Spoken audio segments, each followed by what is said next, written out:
কেমন আছেন বন্ধুরা সবাই? যথারীতি আজকেও একটা লেখা নিয়ে চলে এসেছি আপনাদের সামনে। কেমন লাগে শুনুন একটু। ভালো লাগলে একটু লাইক, কমেন্ট, শেয়ার করবেন। গতকাল পাঁশকুড়ার লাইনে ট্রেনে উঠে বাড়ি ফিরছি এক জায়গা থেকে। ট্রেনটা মোটামুটি ফাঁকাই ছিল। কিছু অল্প বয়সী ছেলে মেয়েরা সেই ট্রেনে উঠেছে। তারা আমার থেকে একটু দূরেই বসেছে, কিন্তু ট্রেনটা যেহেতু ফাঁকা, সব তাদের কথাবার্তা আমার কানে এসে পৌঁছাচ্ছিল। অল্প বয়সী ছেলে মেয়েদের বেশ অনেক ধরনের কথাবার্তা বেশ শুনতেও ভালো লাগে। তা আমারও বেশ কৌতূহলবশত তাদের কথাগুলো কান পেতে শুনছিলাম। তার মধ্যেই কথাবার্তার মধ্যেই বোঝা যাচ্ছিল সঙ্গীতা নামের একটি মেয়ের খুব শীঘ্রই বিয়ে দেবার তোড়জোড় চলছে। তাদের মধ্যে কথাবার্তার মধ্যেই জানতে পারলাম মেয়েটির নাম সঙ্গীতা। এবার সঙ্গীতাকে বিয়ে দেবার জন্য কালকেই পাত্রপক্ষ দেখতে আসবেন। এদিকে সঙ্গীতা অন্য একটা ছেলেকে ভীষণ সে ভালোবাসে, তার নাম বুবাই। এবার সঙ্গীতা তার মাকে বুবাইয়ের কথা বলেওছে, কিন্তু সঙ্গীতার মা এইরকম প্রেম ভালোবাসা এই বয়সে সে তার কথাটাকে গুরুত্বই দিল না। এবং সে আরও বলল এই প্রেম ভালোবাসার কোনো বাস্তবতা নেই। আসলে তখনও বুবাই নিজের পায়ে প্রতিষ্ঠিত হতে পারেনি। তাকে প্রতিষ্ঠিত হতে গেলে এখনো 4-5 বছর তো টাইম লাগবে। এদিকে সঙ্গীতা তাকে যে খুব ভালোবাসে, সে ওয়েট করতেও তার জন্য রাজি আছে। এবার যে ছেলেটি তাকে দেখতে আসছে পাত্রপক্ষ, তারা খুব ধনী ব্যক্তি, ধনী পরিবার। তাদের বাড়ি গাড়ি টাকা পয়সার কোনো অভাব নেই।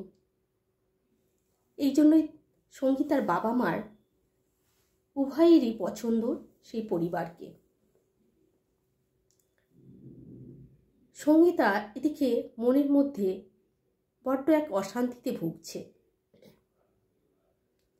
তার কথা বাবা মা কিছুতেই শুনতে চাইছে না যে সে একজনকে খুবই ভালোবাসে, সে অন্য কাউকে বিয়ে করতে পারবে না। কিছুতে তারাও রাজি হচ্ছে না সঙ্গীতার কথা শুনতে। সঙ্গীতা ভীষণ মন খারাপ করে চোখ ছলছল করে বন্ধুদের বলছে কথাগুলো। তার বন্ধুরা বলছে তুই কাকিমাকে কেন বলছিস না, বুবাইকে কেন বলছিস না? ও তখন বলছে আমি সবাইকেই বলেছি, আর বুবাইকে আমি এখনো বলতে চাইনি যে তার প্রেমিক তার নাম বুবাই, তাকে আমি বলতে চাইনি। আসলে সে এখন পড়াশোনার মধ্যে আছে, এইসব বিয়ে থাওয়ার তাকে এক চিন্তার মধ্যে, চাপের মধ্যে ফেলতে চাই না। এবার সঙ্গীতা ঠিক করেছে যারা দেখতে আসবে তাদের সে সব কিছু পরিষ্কার করে ক্লিয়ার করে বলে দেবে। কারণ সঙ্গীতা চায় না যে ছেলেটাকে আমি ভালোই বাসি না, তাকে বিয়ে করে তার সাথে সংসার করে একটা অশান্তির মনের মধ্যে ঠকানো তাকে, এটা সে চায় না। সে যাকে ভালোই বাসে না, তার মনে অন্য একজনের